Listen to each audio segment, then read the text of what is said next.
Main आपको मैंने इसका समझाया था कि कैपिटल एन ई और स्मॉल एन ई कर्व्स जो हैं इन दोनों में क्या फ़र्क है। अब मैं जो उसका बाकी डिटेल्स रहती हैं वो आपको बतानी है। तो सबसे पहले जो स्लाइड है पेज नंबर 213 की है ये, जिसके ऊपर लिखा हुआ है इफेक्ट ऑफ टेम्परेचर। आवाज आ रही है ना सबको? ये सर आ रही है। ठीक है, तो इफेक्ट ऑफ टेम्परेचर जो है वो इन कर्व्स के ऊपर यानी क्या होता है।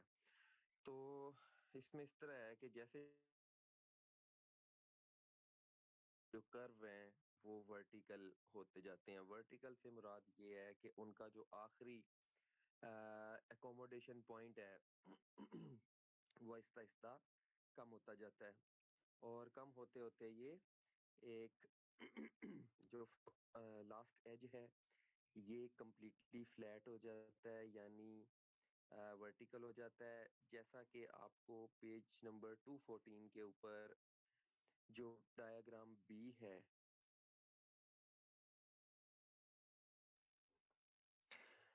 कि एक्स पॉइंट दिखाया है और उस एक्स पॉइंट को शो किया है कि ये कर्व का जो एरिया है ये इतना रह गया है, यानी कम रह गया है। और वो ये कहता है कि ये इस वजह से होता है कि फिर टेम्परेचर कम करने से जो इलेक्ट्रॉन्स की मूवमेंट है और वो रेस्ट्रिक्टेड हो जाती है, और कम से कम एरिया के अंदर वो अपने आप को पॉइंट एक्स तक आ जाती है।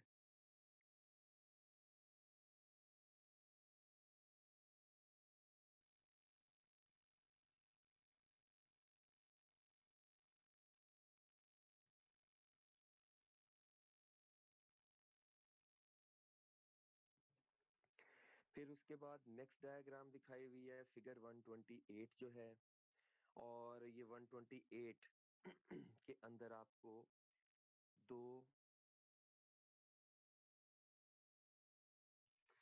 ये जो दो कर्व्स हैं ये basically small N E curves ही हैं।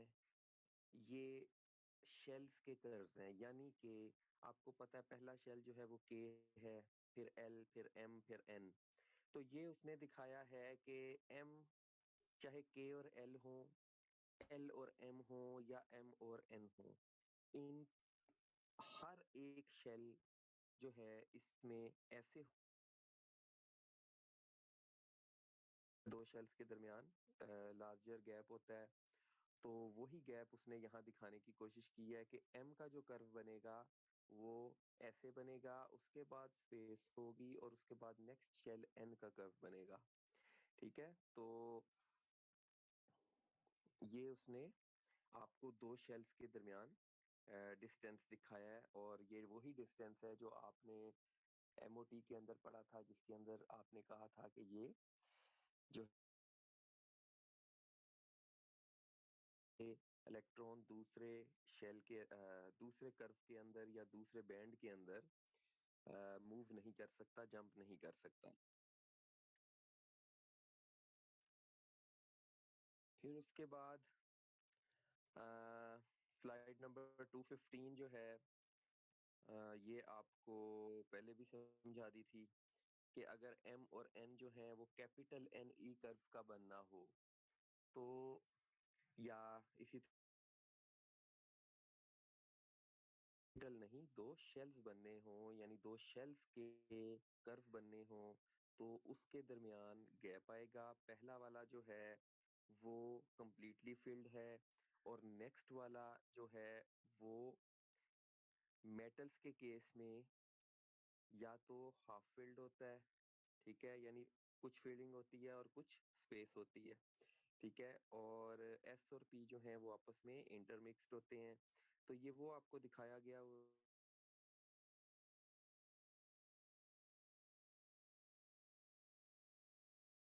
उसके बाद गैप है, और नेक्स्ट जो कर्व बनाया है वो पूरा नहीं बनाया। जैसे बताया था आपको कि ये पूरा नहीं बनाना, जहाँ फिलिंग शो करनी है वहां तकरीबन उतनी ही शो करनी है जितना कर्व यानी जितनी एग्जिस्टेंस है, क्योंकि ये एक्चुअल एग्जिस्टेंस को शो करने वाला कर्व है। इस वजह से यहाँ पर फिलिंग दिखाई है और उसके बाद थोड़ी सा आगे जाकर ही कर्व को यानी खत्म कर दिया है, मजीद आगे नहीं बनाया। उसका मकसद तो लेकिन चूंकि स्पेस है वो हमें नजर आ रही है कि आगे भी कर्व मूव करता है और स्पेस होती है, इसलिए ये इलेक्ट्रॉन्स जो हैं ये मूव कर सकते हैं आगे की तरफ को और करंट जो है वो प्रोड्यूस हो सकता है। यानी मेटल्स जो हैं वो इसी वजह से कंडक्ट करती हैं। बहरहाल ये पहले भी सर आपको बताया जा चुका है। अब जो एक इम्पोर्टेंट क्वेश्चन अक्सर आ जाता है इसके अंदर, सबसे पहला तो वो है between capital N E curve and small N E curve. तो ये क्वेश्चन आता है या इस तरह, तो अब तक हमने पढ़ लिया है कि क्या फर्क है उनके अंदर। जबकि दूसरा क्वेश्चन इस तरह आता है कि compare the compare the conductivity of univalent bivalent and trivalent metals. यानी यूनिवेलेंट बाइवेलेंट और ट्राइवेलेंट मेटल्स के दरमियान जो कंडक्ट है कि ये कंडक्टिविटी का डिफरेंस क्यों होता है। तो अब हम वो उस क्वेश्चन की तरफ जाने लगे हैं। तो ये जो कर्व है ये आपने बनाने हैं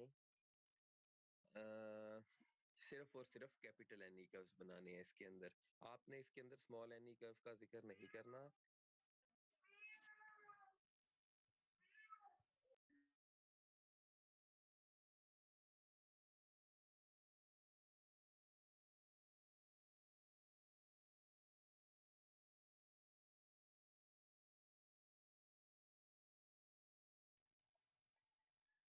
हाँ तो यानी हाँ भी बच्चों आवाज आ रही है।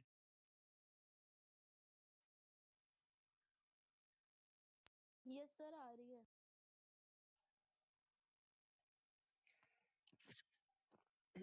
अच्छा, फिर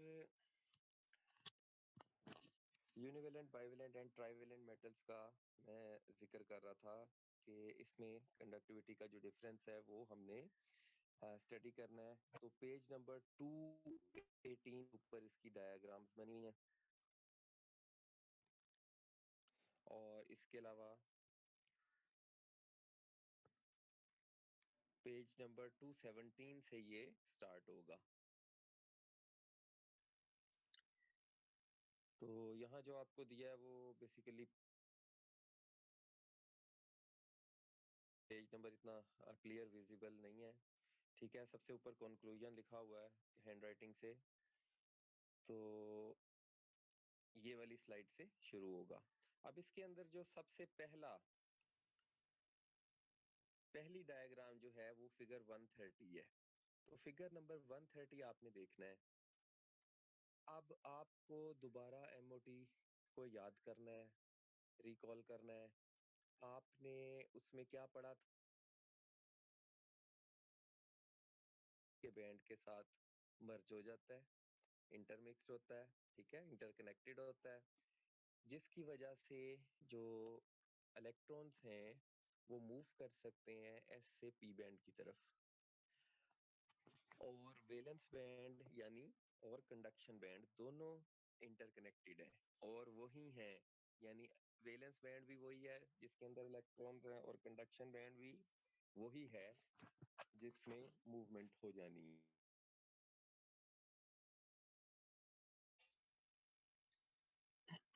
अब आपने फिगर 130 को नोटिस करना है। इसके अंदर सबसे पहले कर्व बनाया हुआ है। आप फर्ज कर लें कि आप इसको एक यूनिवेलेंट मेटल ले लें, आप इसको लिथियम कंसीडर कर लें। अब लिथियम जो है वो 1s2 और 2s1 कॉन्फ़िगरेशन उसकी है।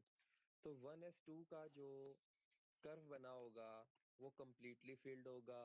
उसके बाद स्पेस आएगी फॉरबिडन, यानी रिस्ट्रिक्टेड जोन आएगा, फॉरबिडन जोन आएगा। वो जोन पास करने के बाद नेक्स्ट जो 2s1 का बैंड है वो बनेगा जिसके अंदर हाफ फिल आपको नजर आएगा, हाफ फिलिंग होगी। लेकिन यहाँ पर उसने 1s2 का बिल्कुल बैंड नहीं बनाया उसने, यानी कर्व नहीं बनाया, डायरेक्ट उसने 2s1 का बनाया है। तो इट्स ओके, लाजमी नहीं है कि आप 1s का कर्व बनाएं। आप बेसिकली इन दोनों बैंड्स के ऊपर ही कंडक्शन बेस करती है, इसलिए पिछले वाले जो बैंड्स इनर होते हैं वो एज सच बनाने की खास जरूरत नहीं है। अगर ना भी बनाएं तो भी अंडरस्टैंडिंग होती है कि क्या प्रोसीजर है, क्या फिनोमिनन है, क्योंकि उन्होंने तो कंडक्शन करनी नहीं है, हमने तो सिर्फ यहाँ कंडक्शन दिखानी है। तो कंडक्शन दिखाने के लिए यहाँ पर सिर्फ 2s बैंड बनाया हुआ है, और 2s बैंड बनाने के बाद उस हाफ फिल हुआ है ये।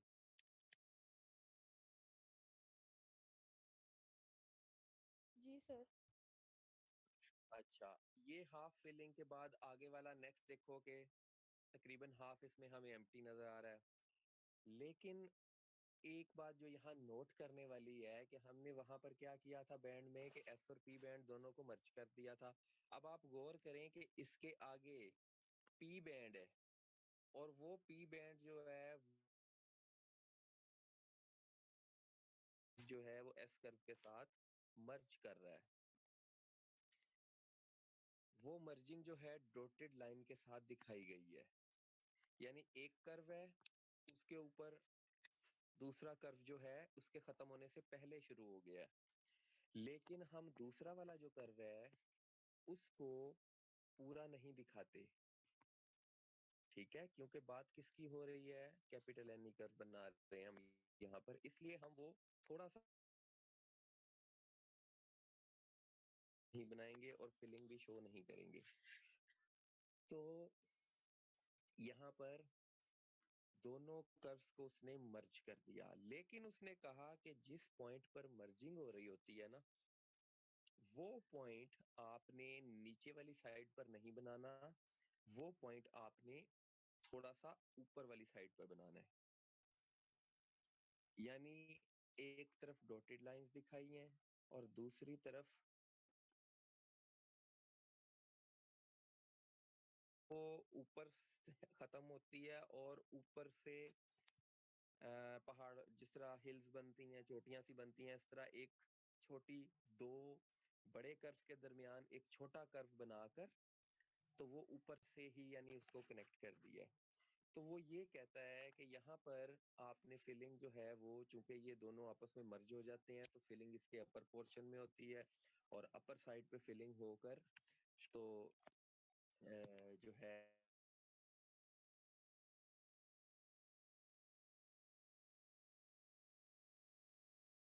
कर्व को एक्चुअली प्लेस करना था कहाँ पर, एक दूसरे के साथ कनेक्ट करके, यानी ग्राउंड लेवल पर, एक्स एक्सिस पर। लेकिन एक्स एक्सिस पर वो एक्चुअली प्लेस नहीं होंगे, सिर्फ डॉटेड लाइन से दिखाना है कि यहाँ पर वो आने चाहिए थे, लेकिन चूंकि जब ये इंटरकनेक्ट हो गए हैं आपस में, तो जो पोर्शन कनेक्शन के बाद बना है वो उस पोर्शन से ऊपर बना है, ठीक है, ग्राउंड लेवल से स्टार्ट हो जाएगी।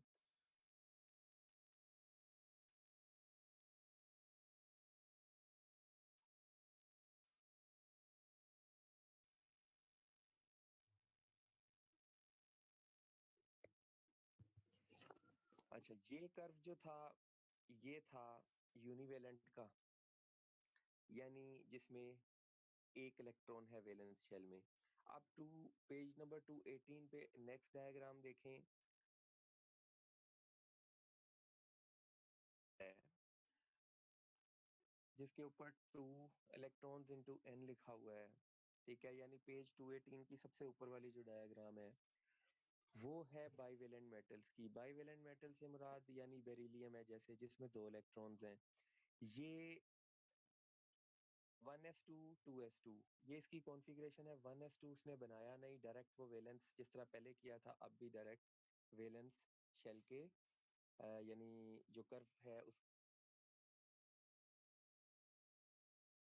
2s का कर्व बनाया, और 2s के बाद आगे जो 2p का कर्व है वो बनाया, दोनों कर्व्स आपस में मर्ज हो गए।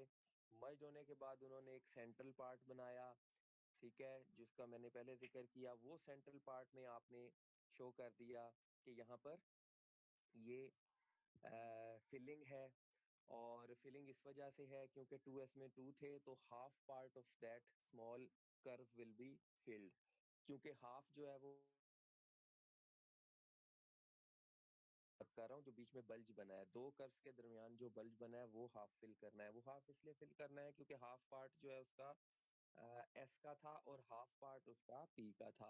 तो इस वजह से जो हाफ पार्ट एस का था वो आपने फिल कर देना है, जो आगे पी वाला है वो आपने कंप्लीटली एम्प्टी रखना है, क्योंकि 2s में 2 होते हैं और 2p के अंदर कोई इलेक्ट्रॉन नहीं होता।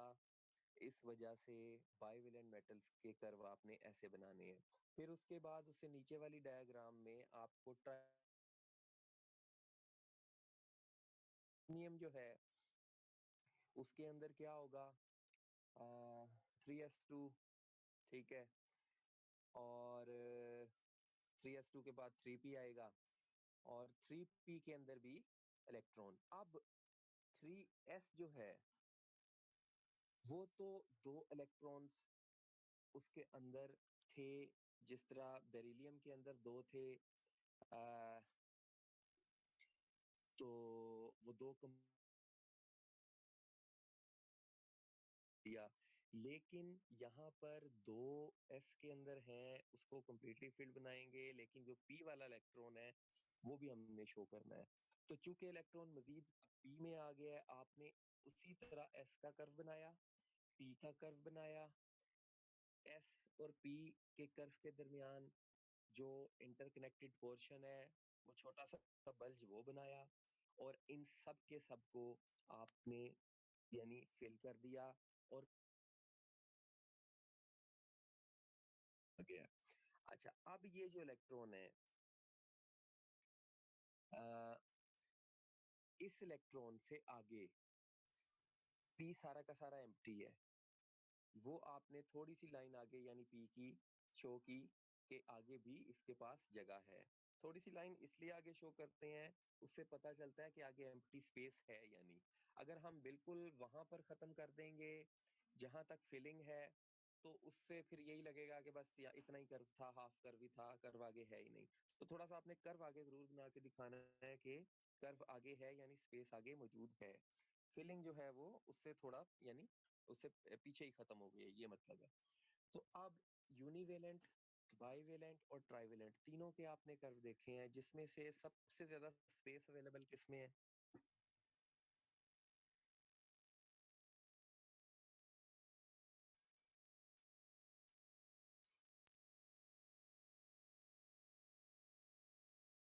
ट्राइवेलेंट मोनोवेलेंट में में।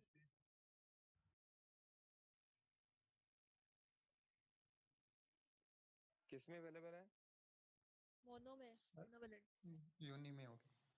हाँ, यूनिवेलेंट में। ट्राइवेलेंट में तो बच्चे सबसे कम है, पी भी फिल हो गया उसका, ठीक है, किसी हद तक। तो सिर्फ उसके पास अवेलेबल स्पेस जो है वो पी की ही है ट्राइवेलेंट में। बाईवेलेंट में आपके पास पी पूरा खाली है, एस पूरा फिल्ड है, और खाली है और पी पूरा खाली है। तो इसका मतलब है सबसे ज्यादा स्पेस जो अवेलेबल है वो यूनिवेलेंट के केस के अंदर है। इसी वजह से यूनिवेलेंट जो है वो ज्यादा कंडक्ट करती हैं बाईवेलेंट और ट्राइवेलेंट मेटल से। यानी इस थ्योरी के मुताबिक यूनिवेलेंट मेटल्स जो हैं वो ज्यादा स्पेस रखने की वजह से ज्यादा कंडक्ट कर सकती हैं as compare to bivalent and trivalent. यानी ये आपको कंपैरिजन बताया गया था, और ये बात फाइंड की कि चूंकि सबसे ज्यादा स्पेस अवेलेबल यूनिवेलेंट मेटल्स में है, इसलिए they can conduct more than bivalent, and bivalent has more space for conduction as compare to trivalent, so bivalent are more conductive, ठीक है? उसमें ज्यादा कंडक्शन होगी ट्राइवेलेंट से। तो ये इस तरह आपने यानी कर्व बनाना है, कर्व आपने बिल्कुल ठीक बनाने हैं। आपने अपने इंटरकनेक्शन दिखाना है, वहां पर आपने गैप दिखाया हुआ हो, या फिलिंग वहाँ पर ज़्यादा बढ़ा दो। कई बच्चे ये कर्व्स गलत बनाते हैं और बेसिकली कर्व्स ही चेक होते हैं, ठीक है? उसके आगे-पीछे जो लिखा होता है, वो कम ही कोई चेक करता है और चूँकि कर्व सही नज़र आ जाता है कि इसको पता है या नहीं। जिसने कर्व ठीक बनाया, जिसने ग्राफ़िकल रिप्रेज़ेंटेशन ठीक बनाई, साफ़ पता चल जाता है कि सारा कुछ इसने यहीं पर ही एक्सप्लेन कर दिया है। डायग्राम जो है एक किस्म की कंप्लीट रिप्रेज़ेंटेशन होती है किसी चीज़ की, ठीक है? फॉर्म में एक चीज़ लिखो कि एक घर का आपने स्ट्रक्चर बनाया है, ठीक है? आपने उसका 3D मॉडल बना के दे दिया है या सिंपल घर है 2 रूम्स का आपने उसका पेज के ऊपर ड्रॉ करके बता दिया कि जी ये 2 रूम्स हैं, ये छोटा वाला, ये बड़ा है, साफ और साथ लेबलिंग कर दी। सब कुछ वहीं से पता चल जाता है बजाए कि आप उसको टेक्स्ट में लिखो कि एक बड़ा रूम था, फिर एक छोटा रूम था, ये छोटा वाला ये था और बड़ा वाला ऐसे था। तो वो इतना लंबा-चौड़ा उसकी जगह साफ ही नज़र आ जाता है कि जी ठीक है? और आप कभी भी किसी का आपने लाइक किसी भी बंदे को अ, उसका बताना हो कि वो इस तरह का है, तो ऑब्वियसली उसकी पिक्चर देखते ही फ़ौरन ज़्यादा पता चल जाएगा बजाए कि आप 3 उसके ऊपर बुक्स लिख दो सिर्फ़ उसकी डिस्क्रिप्शन कि भई उसका यानी फेशियल पूरा आप उसका लिख रहे हो तो भी बंदे को किसी को पूरा समझ नहीं आएगा क्योंकि आपने सिर्फ़ लिखा होगा कि हेयर उसके इस कलर के थे, आईज़ इस कलर की थी। उसके ब ग्राफिकल रिप्रेजेंटेशन है, इसको आपने ज़्यादा अहमियत देनी है अपनी ये जो टेक्सचुअल है इससे। आप टेक्स्ट चाहे जितना मर्ज़ी नीचे लिखते रहें, ये नहीं मैं कह रहा कि आप टेक्स्ट बिल्कुल ना लिखना फिर। टेक्स्ट भी ज़रूरी है लेकिन जो बेसिक आपका चेक होना है वो जिसमें आपने बिल्कुल गलती नहीं करनी, वो आपकी ग्राफिकल रिप्रेजेंटेशन है। और ख़ासकर ये कर्व्स की। कहीं आपने गैप कम कर दिया, कहीं आपने ज़्यादा कर दिया ज़रूरत से तो वहाँ जो है वो क्रॉस लग सकता है।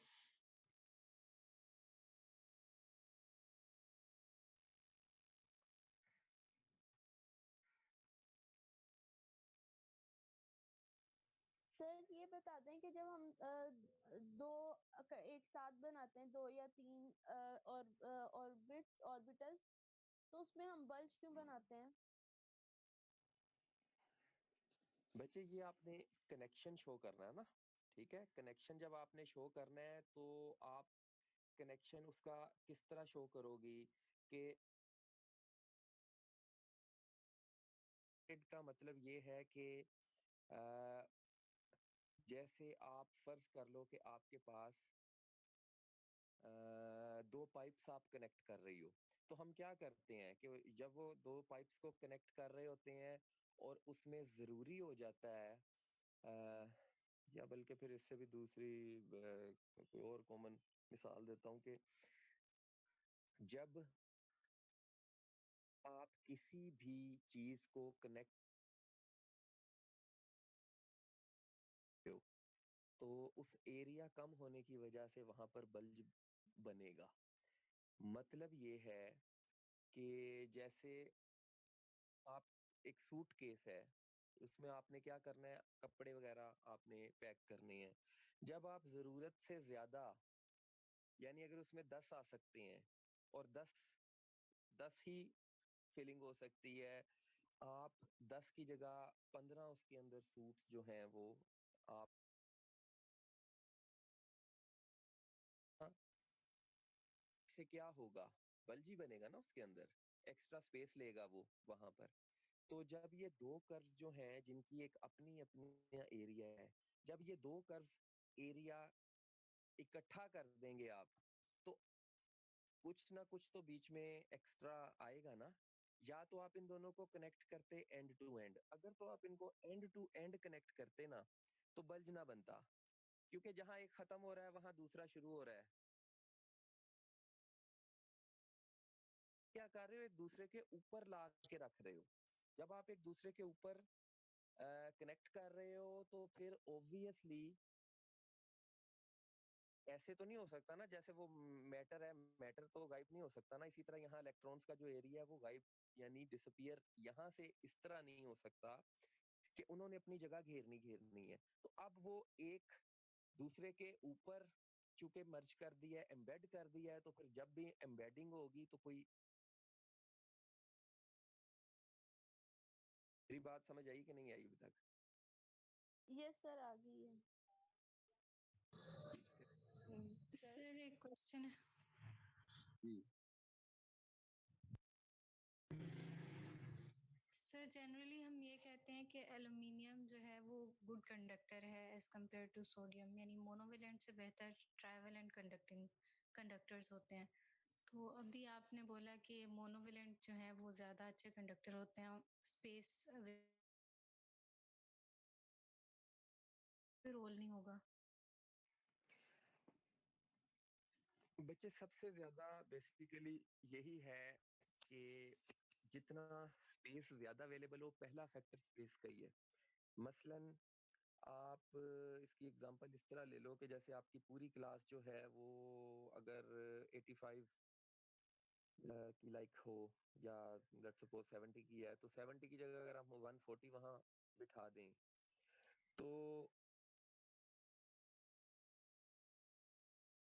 लेकिन उस 140 करने से पूरी की पूरी क्लास भर जाएगी। उसके अंदर जो सेंट्रल पॉइंट्स हैं जहां चेयर्स वगैरह नहीं लगी हुई, तो वो वाली स्पेस भी कवर हो जाएगी।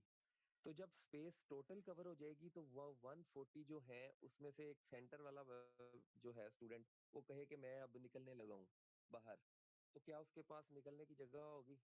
नहीं होगी। तो वो जगह, इसका मतलब है कि पहला फैक्टर जो इम्पोर्टेंट है वो स्पेस का अवेलेबल होना ही है। ठीक है। तो स्पेस अवेलेबल होने की वजह से ही कंडक्शन होनी है। कंडक्शन का मतलब ही क्या है कि जब इलेक्ट्रॉन मूव करेगा, नो मूवमेंट नो कंडक्शन। इस वजह से स्पेस अवेलेबल यहाँ पर यूनिवेलेंट की है ज्यादा। तो जनरल कॉन्सेप्ट के मुताबिक यूनिवेलेंट जो है वो बाइवेलेंट से ज्यादा करते हैं, लेकिन इसके अंदर एक्सेप्शंस होती हैं। ठीक है। एल्यूमिनियम जो है बहुत गुड कंडक्टर है, वो बाकी यूनिवेलेंट से भी बेहतर कंडक्टर है, लेकिन उसमें डिफरेंट और तरह के फैक्टर्स आते हैं।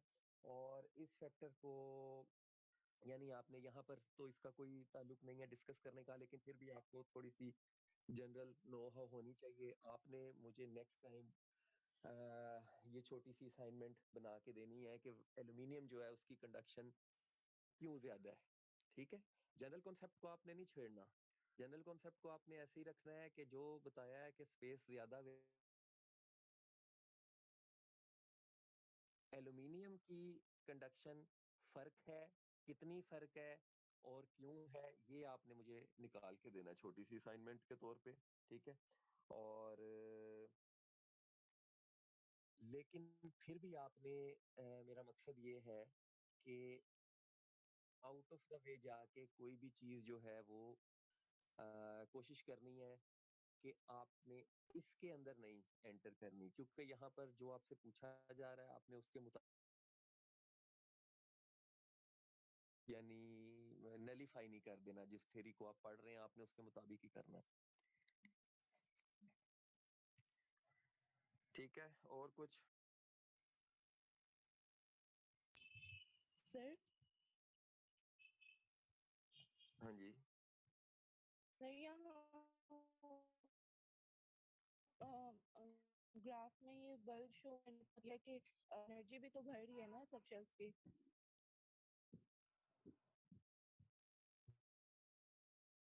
शो कर रहे हैं क्योंकि एनर्जी बढ़ रही है।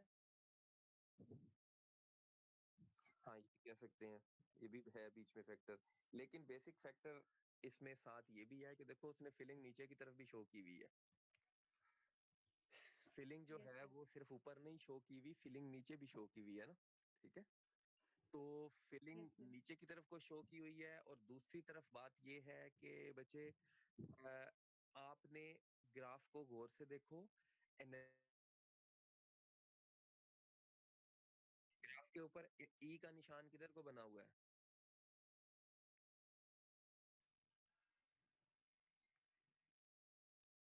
Yes sir, left to right. Left से राइट की तरफ को बना हुआ है ना। इसका मतलब है एनर्जी बढ़ रही है राइट साइड की तरफ, और कर्व बढ़ रहा है ऊपर वाली साइड की तरफ को। ऐसे ही है। Yes sir. Yes sir. हाँ। तो बेसिकली आपने ठीक है पासबुक में लिखा इतना जोर ना दो, बेसिक पॉइंट वही है जो मैंने आपको बताया है कि एरिया जो है वो ऑब्वियसली वहां पर होना है, तो उस एरिया की वजह से है। और हमेशा जब भी एनर्जी बढ़नी है ना, तो राइट साइड की तरफ को फिलिंग होनी है, अप साइड की तरफ को फिलिंग होना लाजमी नहीं है उसके लिए। ठीक है। Yes sir. हाँ, इसी तरह हमने जब टेम्परेचर की बात की थी तो तब भी टेम्परेचर घटाने से एनर्जी कम हो जाती है ना बेसिकली। है वो कॉन्ट्रैक्शन हुई थी कर्व के अंदर, अपर साइड से उसको कोई फर्क नहीं पड़ा था। ठीक है, तो कॉन्सेप्ट वही है कि एनर्जी लेफ्ट से राइट की तरफ बढ़ रही है। अच्छा, फिर उसके बाद आगे यस सर। ये तो था यूनिवेलेंट बाइवेलेंट ट्राइवेलेंट मेटल्स का। अब हमने पढ़ना है अ, जो सेमीकंडक्टर है और नॉन कंडक्टर है। अब जो नॉन कंडक्टर डायग्राम है फिगर 133, तो इसमें क्या है, वेलेंस बैंड या वेलेंस जो कर्व था वो कंप्लीटली फिल्ड है। उसके बाद एक लार्ज एनर्जी गैप है बीच में, और उसके बाद जो कंडक्शन बैंड है वो कंप्लीटली एम्प्टी बनाया हुआ है। यानी मैं बैंड कहूँ या कर्व कहूँ, आपने उसको यहाँ पर कर्व ही लेना है। ठीक है, क्योंकि बात एक ही है। हम एमओटी की सेंस में इसको बैंड पढ़ते हैं, और एमओटी की जो एक्सरे यानी डिस्क्रिप्शन है उसके अंदर सिर्फ इसको हम कर्व कहते हैं, है ये एमओटी ही। अच्छा,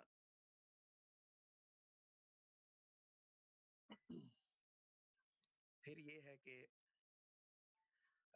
यानी जो लार्ज एनर्जी गैप है वो इसमें आ गया, और गैप आने के बाद कंडक्शन जो कर्व है वो बनाया, और कंडक्शन कर्व कंप्लीटली एम्प्टी है, जिसका मतलब ये है कि वेलेंस जो बैंड था उसका जो कर्व था उसके इलेक्ट्रॉन आगे फॉरबिडन जोन में यानी दाखिल नहीं हो सकते, और इसको क्रॉस करके सकते, जिसकी वजह से जो नॉन मेटल्स हैं वो कंडक्ट नहीं कर पाती। यानी जनरल कॉन्सेप्ट यही है कि उनका वैलेंस बैंड और कंडक्शन बैंड दोनों के अंदर ह्यूज एनर्जी गैप है। वैलेंस बैंड कंप्लीटली फिल्ड है, और कंडक्शन, ओहो, मैंने तो इसके आगे तकरीबन सारा आपको सेमीकंडक्टर भी समझा दिया। फिर दोबारा बोलना पड़ना है, पहले मेरा गला बड़ा खराब है।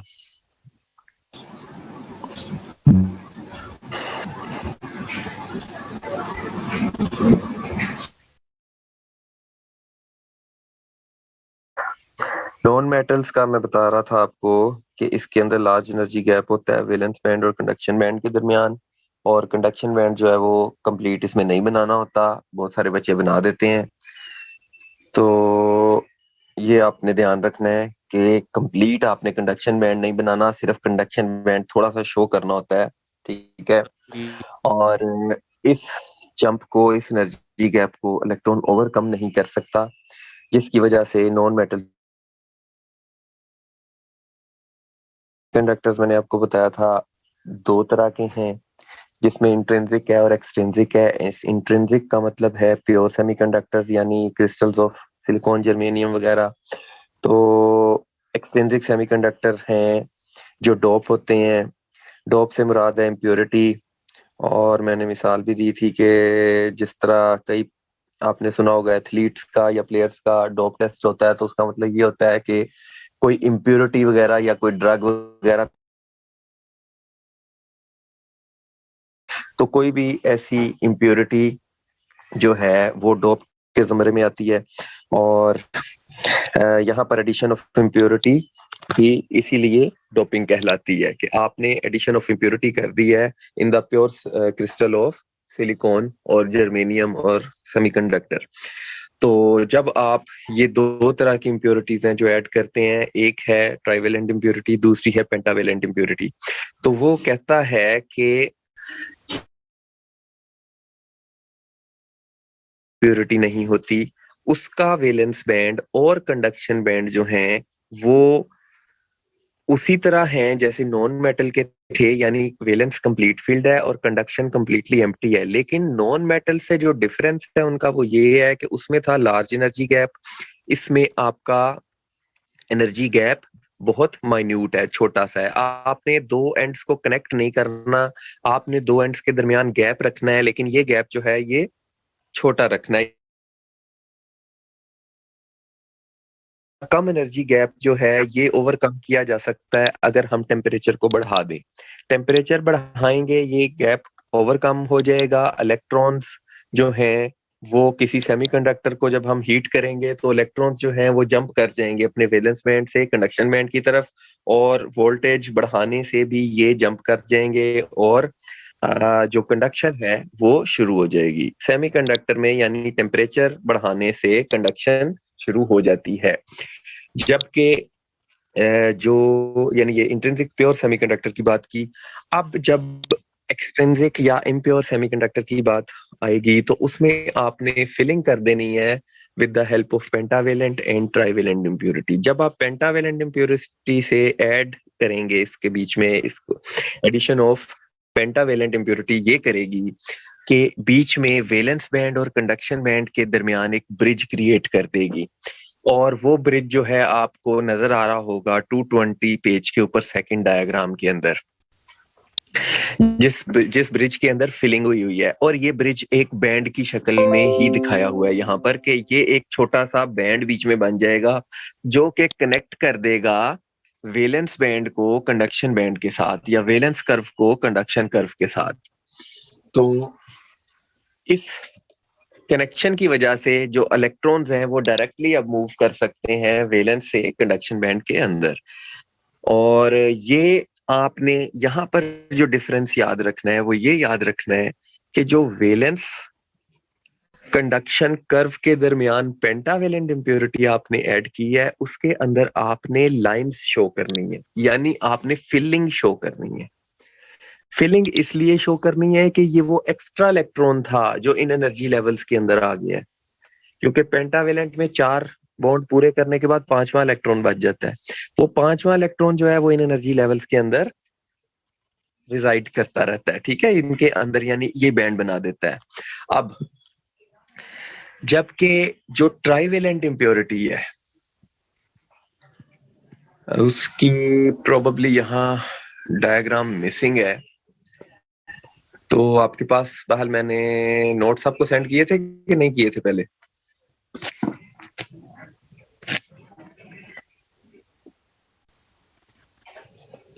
सर पहले इसके नोट्स तो नहीं सेंड किए, आज वाले ही है बस।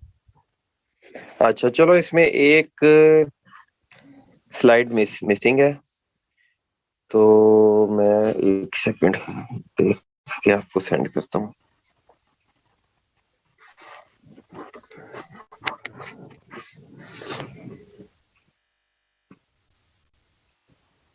चलो मैं बहल वैसे आपको समझा देता हूँ, आप को थोड़ी देर तक सेंड भी कर दूंगा। वो इतना, यानी ये आपने ये डायग्राम देख लिया ना तो इतना मुश्किल नहीं है आपके लिए समझना। जैसे बस सिर्फ ये फर्क है, देखो जो आपके पास 220 पे सेकंड डायग्राम बनी हुई है पेंटावेलेंट की, इसमें और ट्राइवेलेंट में सिर्फ इतना फर्क है कि जो आपने बीच में ब्रिज बनाया है ना वो ब्रिज एम्प्टी बनाना है। समझ आई बात की?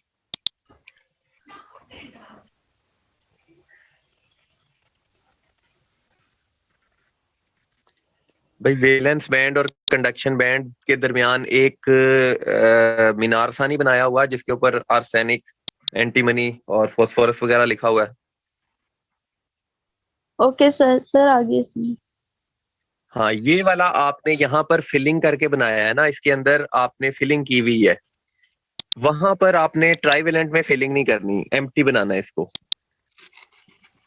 क्योंकि होल्स जो होते हैं वो डेफिशिएंसी ऑफ इलेक्ट्रॉन होती है, इसका मतलब इलेक्ट्रॉन नहीं है वहां पर, ठीक है। लेकिन वहां पर क्या है, एम्प्टी, उस चीज जगह के अंदर क्या है, पॉजिटिव चार्ज है बेसिकली। वो पॉजिटिव चार्ज जो है उसकी वजह से वो पुल कर देता है वैलेंस बैंड के इलेक्ट्रॉन्स को अपनी तरफ और बाहर निकाल देता है। एक दफा भी वो वैलेंस बैंड को क्रॉस कर जाएंगे तो कंडक्शन बैंड में दाखिल हो जाएंगे, ठीक है, फ्री हो जाएंगे ना फिर।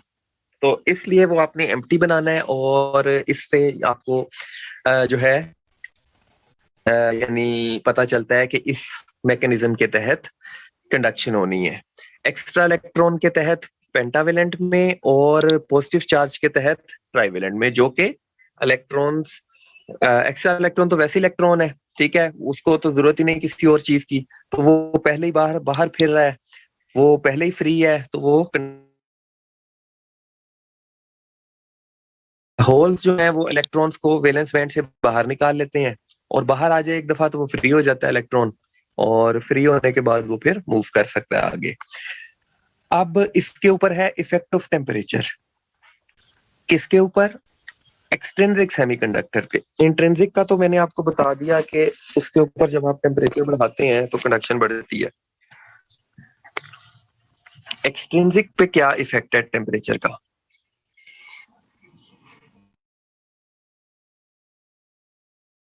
कंडक्शन बढ़ना शुरू हो जाती है, क्योंकि ये जो एक्सट्रिंसिक सेमीकंडक्टर है इसके अंदर दोनों प्रॉपर्टीज हैं। इसके अंदर सेमीकंडक्टर की भी प्रॉपर्टीज होती हैं, इसमें कंडक्टर की भी प्रॉपर्टीज होती हैं, क्योंकि आपने इम्प्योरिटी डाल के उसको कंडक्टर भी बना दी है।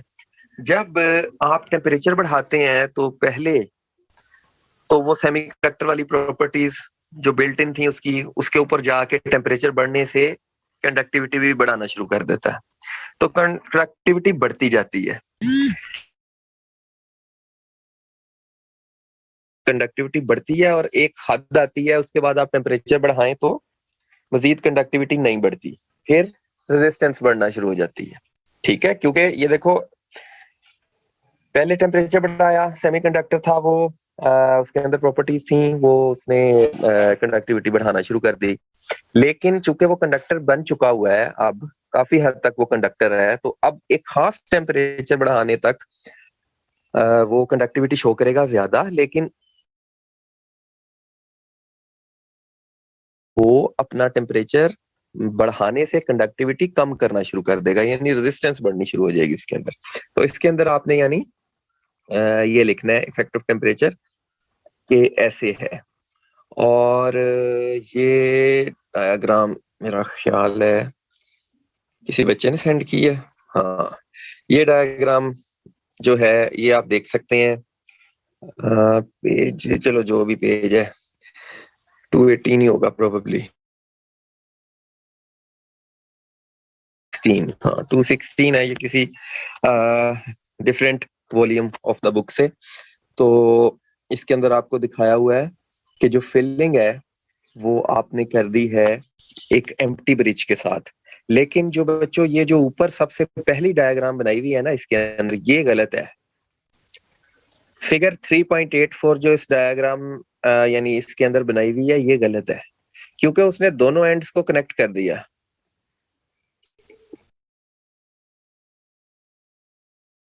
दोनों एंड्स कनेक्ट नहीं होते, ठीक है।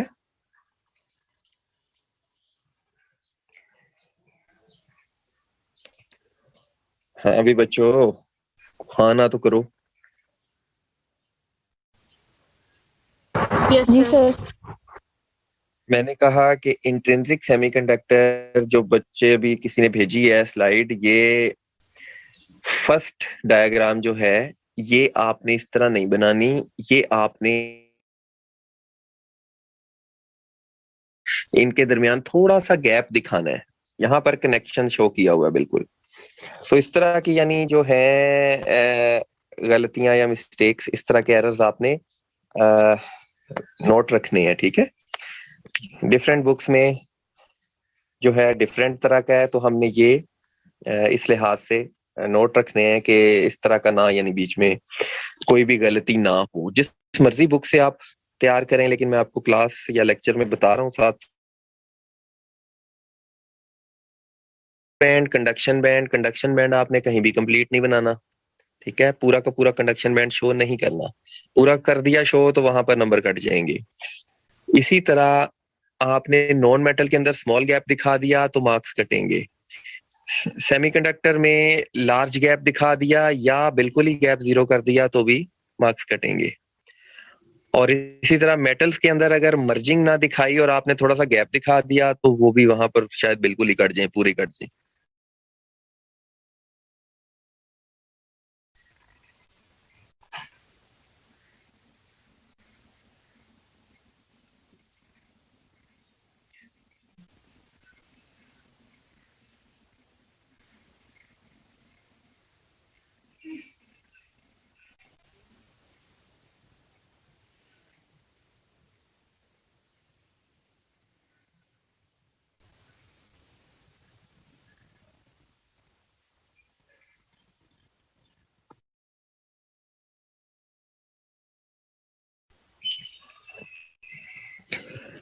अच्छा, अब इसमें ये तो हमें पता चल ही गया है कि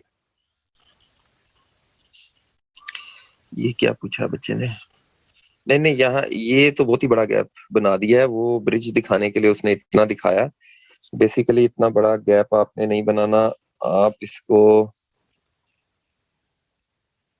मैं दिखाता हूँ।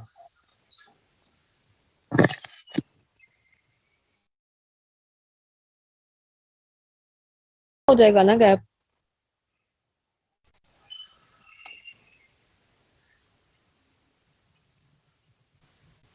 एक सेकेंड।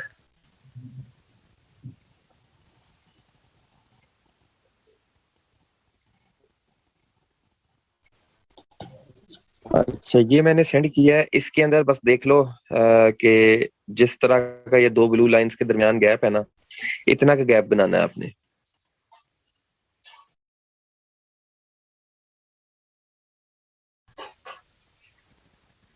ठीक है सर।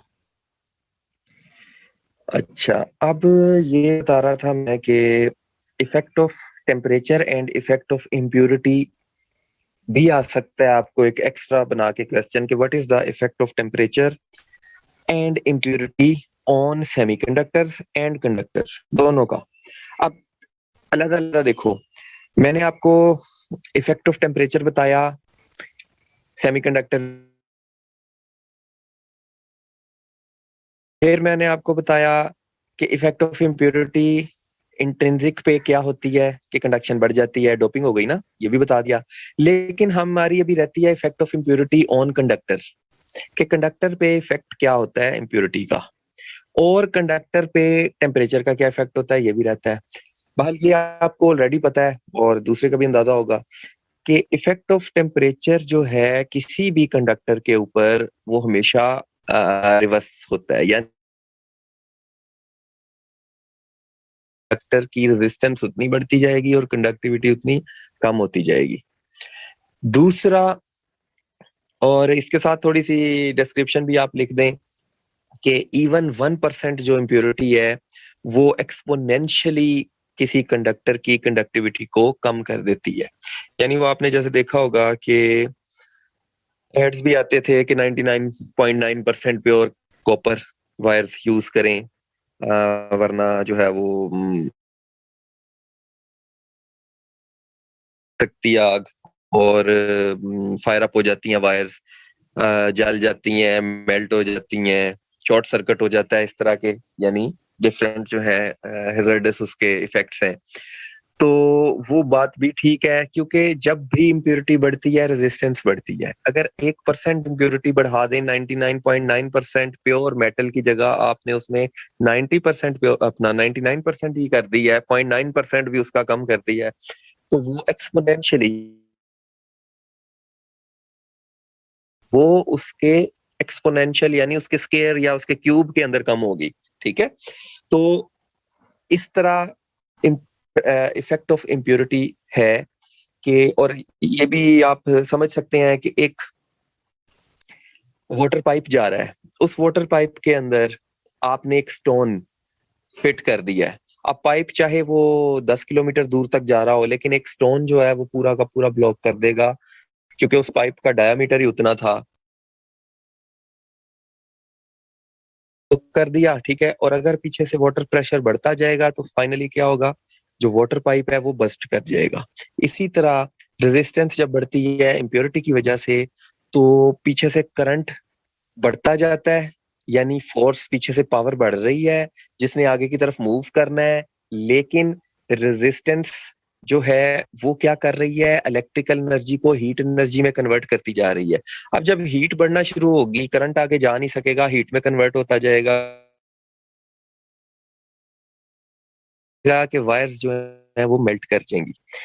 ठीक है, तो इस तरह यानी ये इफेक्ट होता है टेम्परेचर का भी और इम्प्योरिटी का भी, क्योंकि मैंने साथ ही एक्सप्लेन कर दिया कि हीट भी बढ़ेगी, हीट बढ़ने से भी रेजिस्टेंस बढ़ेगी। ठीक है, और आपको पता है वाइब्रेशनल मूवमेंट्स बढ़ जाती हैं, तो ये सारा होने की वजह से जो रेजिस्टेंस है वो बढ़ जाएगी कंडक्टर की सूरत में। लेकिन सेमीकंडक्टर की सूरत में मैं आपको पहले ही जो है उसकी टेम्परेचर बढ़ाने से कंडक्टिविटी बढ़नी है, एक्सट्रिंसिक की पहले बढ़नी है और फिर एक खास लेवल के बाद कम हो जानी है।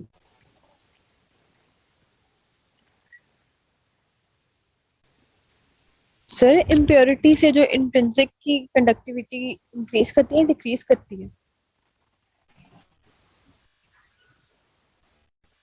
किसका पूछ रही हो? इंट्रिंसिक का। सेमीकंडक्टर में इंट्रिंसिक की जो इम्प्योरिटी अगर उस पे इंक्रीज।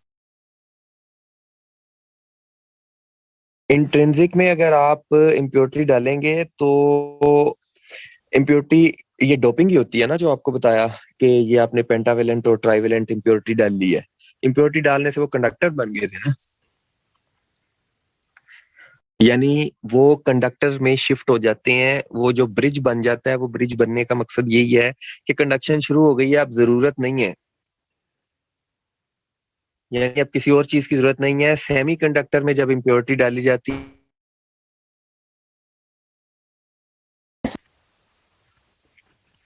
हाँ, लेकिन उसका मतलब ये नहीं होता कि वो प्योर कंडक्टर ही है, यानी उसको बिल्कुल प्योर कंडक्टर भी नहीं लेना, उसके अंदर सेमीकंडक्टर की प्रॉपर्टीज होती हैं अभी भी, लेकिन वो कंडक्शन शुरू कर देता है।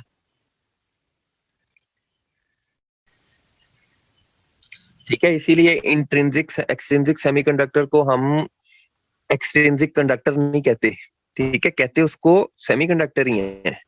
यानी वो सेमीकंडक्टर ऐसा सेमीकंडक्टर है,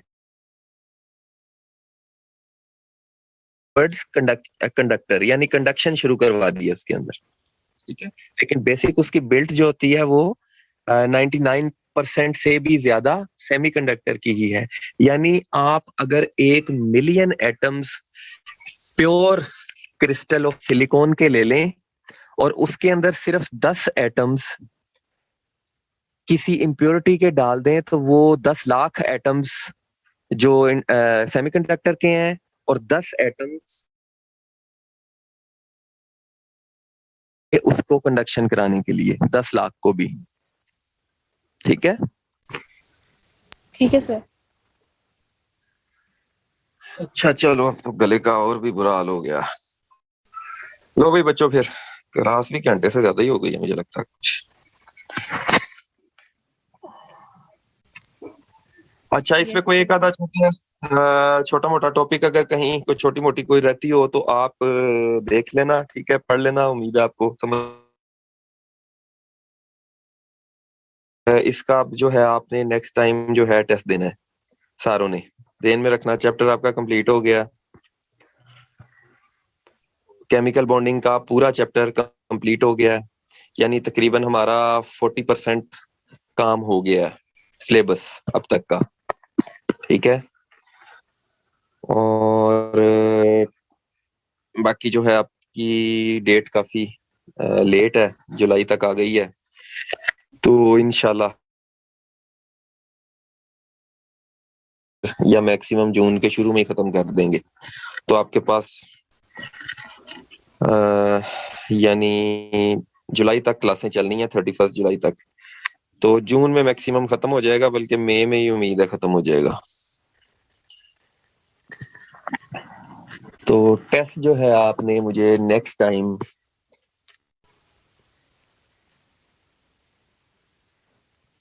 1 बजे, ठीक है, थर्सडे 1 बजे आपने नेक्स्ट। सर ये क्लास को पहले इशू हो रहा था कि 2 बजे के टाइम रख लें, 1 बजे हमने नमाज पढ़ने जाना होता है, तो देख लें जरा।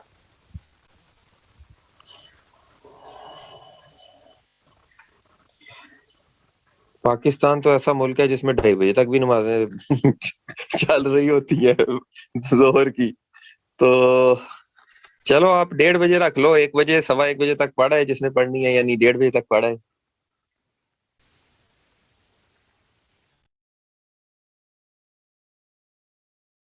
2 बजे रख लो, 2 बजे रख 2 बजे तो नहीं ना सर इनका कोई मसला होगा। नहीं सर, 2 बजे नहीं है, वो कहते हैं 1:30 बजे हमारी जमात होती है, हमने जमात के साथ नमाज पढ़नी है।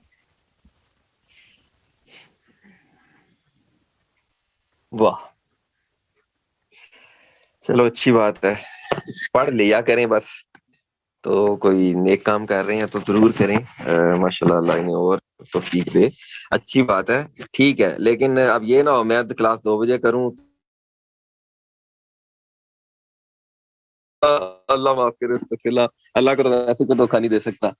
तो ठीक है, 2 बजे तो कोई नहीं ना मसला बच्चों, क्योंकि मुझे पता है काफी हद तक कि कई बच्चे जो है वो कह देते हैं कि 2 बजे हमने खाना खाने का टाइम, अल्लाह माफ करे, आजकल तो रोजे है, कोई ना कोई निकाल देते हैं बीच में, सर रोजा लगना शुरू हो जाता है 2 बजे, तो 2 बजे के बाद तो समझ ही नहीं आती।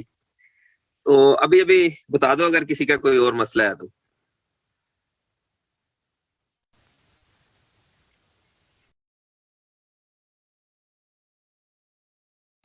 लगता है नो 2 सर। बजे के टाइम पे फिलहाल सारे राजी हैं। चलो ठीक है, 2 बजे ठीक है फिर।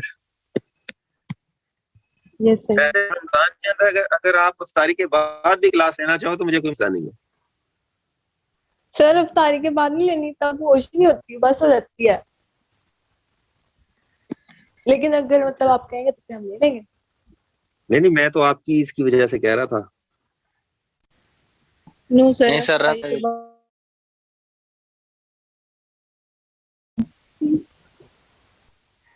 अच्छा चलो ठीक है, तो ठीक है फिर 2 बजे इंशाल्लाह नेक्स्ट टाइम डन है, और मुझे याद करा देना, क्योंकि इसी तरह कई क्लासेस जो है अपना टाइम आगे पीछे करती हैं, फिर जहन में नहीं होता।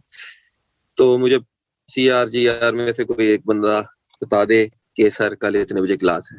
ठीक है चलो फिर ठीक। थर्सडे को लेंगे ना आप? हाँ थर्सडे को इंशाल्लाह। ओके भाई।